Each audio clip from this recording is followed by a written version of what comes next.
Hey folks, James here with BaseZero Studios. Thanks for showing up. Today's BZ Bite is going to be about your website.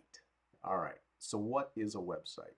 Well, if you have to ask, you probably haven't been around recently, been hiding under a rock somewhere. But let me give you the dictionary definition. All right, business website, page or collection of pages on the World Wide Web that is the hub of a business's online identity. Okay, doesn't get much simpler than that. So let's talk about the high points of a website. All right, I'm just going to dive right in. So I'm going to jump back over here. And the high points of the website. First one, it's the only piece of the internet that you actually own. All right, I'm going to switch cameras here so you can actually see me. Hey, it's the only piece of the internet that you actually own. Okay.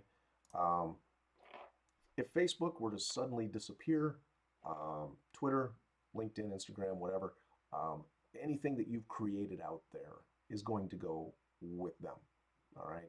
If their servers had a meltdown, they had no backup. You're starting from scratch. Um, your website, as long as, and again, don't get me wrong, you can have a server crash and lose your website too. But if you keep a backup of it, it is something that you own, as long as you have a place for it to live. All right. It represents your brand and your services to the entire world. And it's open 24/7. Okay? And if you have some automated processes in place, I mean, you can manage it from anywhere. All right. If you've got an online business and you're doing a lot of e-commerce, you know as well as I do that this is something that it's not like a brick and mortar where you got to show up every morning and open the store up at a certain time, and then of course you're closing at a certain time, and then if somebody comes either before or after hours, they can't get what they're looking for. No, you're open 24/7, 365 days a year. It's a good thing. And that, of course, takes me to my third point. You're always open. I got ahead of myself a little bit there. That's all right. So let's go to the fourth point. It's an ongoing source of credibility and authority. Again, depending on what content you have on your site, depending on what you're doing, it's and just a word on that.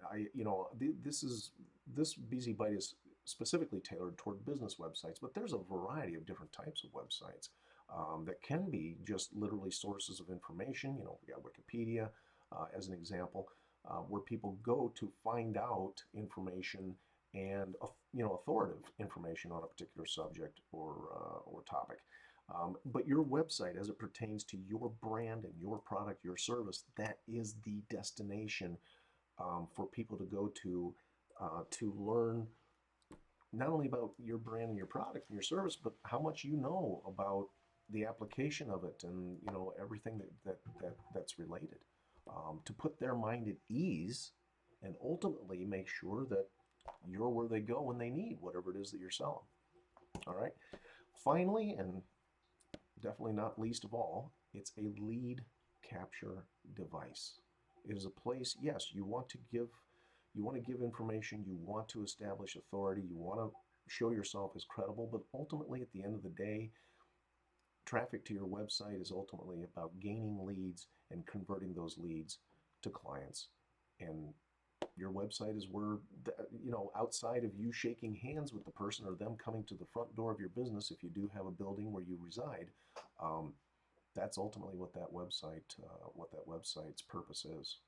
So now let's talk about must-haves in this day and age as it relates to your website. And if you don't have any of these, don't panic, because the good news is moving on from here, you can put them into your website. So let's talk about them.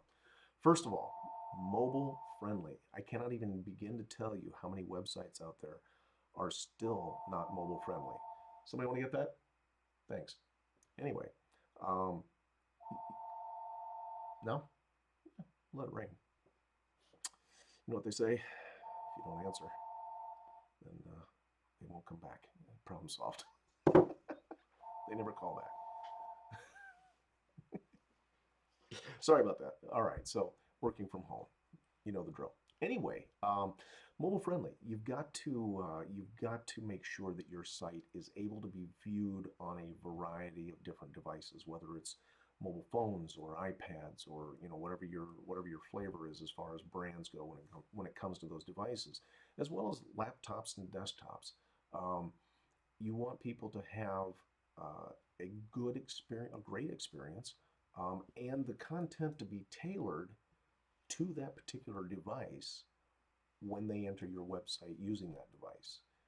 If you have a desktop style site on a mobile phone, on a smartphone, depending on how much content you have there, in some cases it's going to be almost impossible to read and to wade through the content to get to what it is that they're actually looking for. So you want to make sure that your site is mobile, or more importantly, it should be device friendly. That's the term.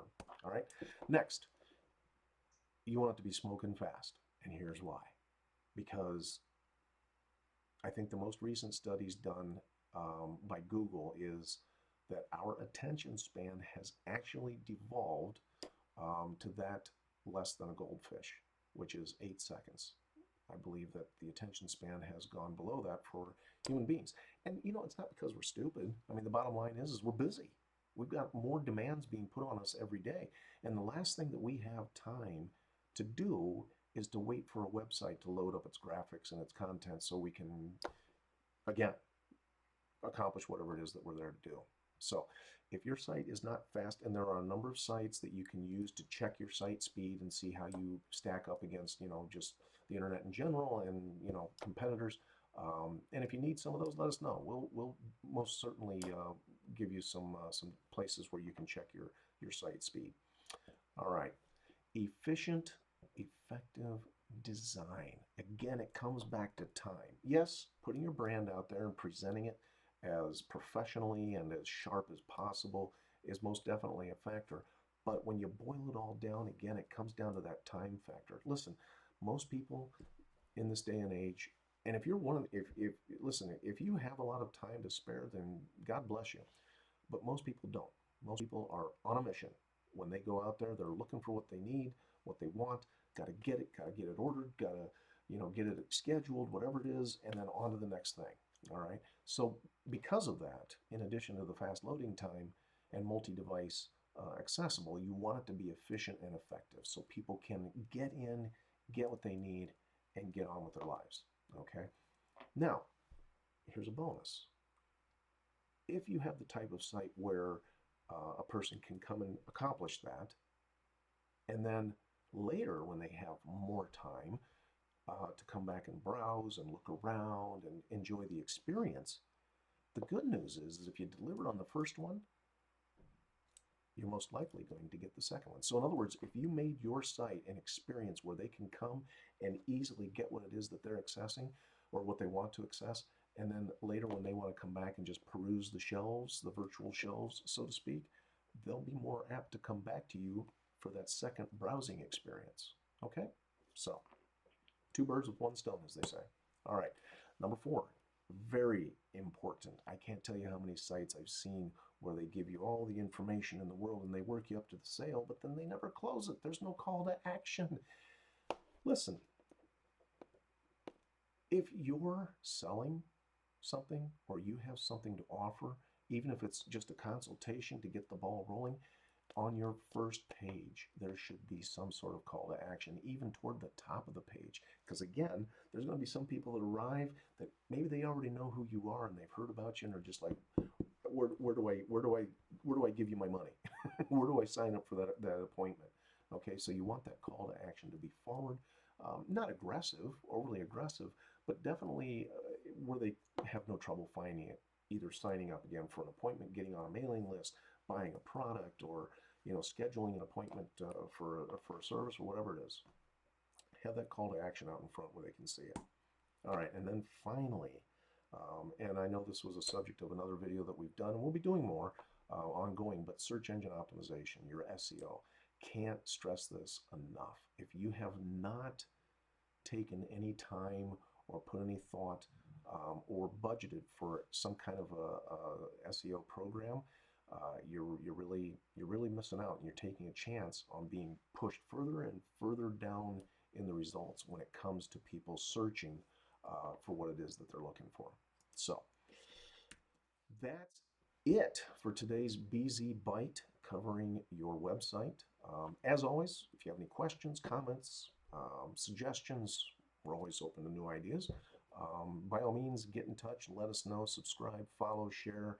We love to hear from you guys. And again, this has been James Spears with BaseZero Studios with our BZ Bites, because we're here to give you everyday marketing because you need to be marketing every day. All right, everybody take care, stay healthy, be safe.